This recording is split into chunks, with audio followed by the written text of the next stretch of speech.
Update India TV, हर खबर सच्चाई की ओर। बारदाना तुटवडा संशयाच्या भवऱ्यात बारदाने अभावी हरभरा खरेदी ठप्प।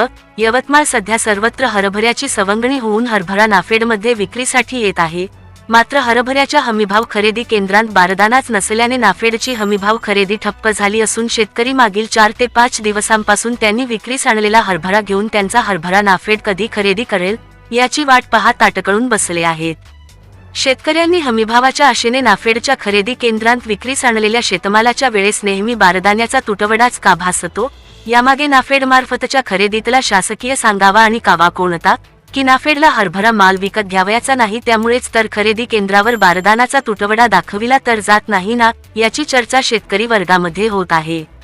सद्य परिस्थितीमध्ये बारदाना नसल्याने यवतमाळ, बुलढाणा, अकोला, वाशिम, छत्रपती संभाजीनगर, जालना, लातूरसह विविध जिल्ह्यांतल्या केंद्रातील नाफेडची हरभऱ्याची हमीभाव खरेदी ठप्प झाली आहे।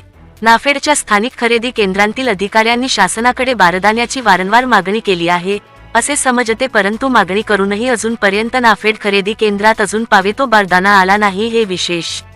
बारदानाचे ट्रक निघाले आहे असे सांगितले जाते, त्यामुळे येथील नाफेड खरेदी केंद्रांना स्थानिक बाजारपेठेतून बारदाना खरेदी करण्यास मज्जाव केला जात आहे।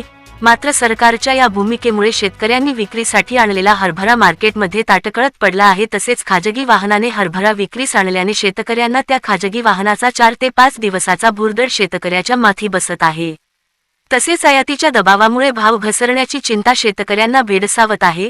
बारदाने अभावी नाफेडमध्ये रखडलेली खरेदीमुळे शेतकऱ्यांचा जीव मेटाकुटीस आला आहे, तेव्हा शासनाने खरेदी केंद्रावर त्वरित बारदाना उपलब्ध करून द्यावा व हरभऱ्याची बंद पडलेली नाफेडची खरेदी सुरू करून आधीच हतबल झालेल्या बळीराजाला दिलासा द्यावा अशी शेतकरी वर्गाकडून मागणी होत आहे।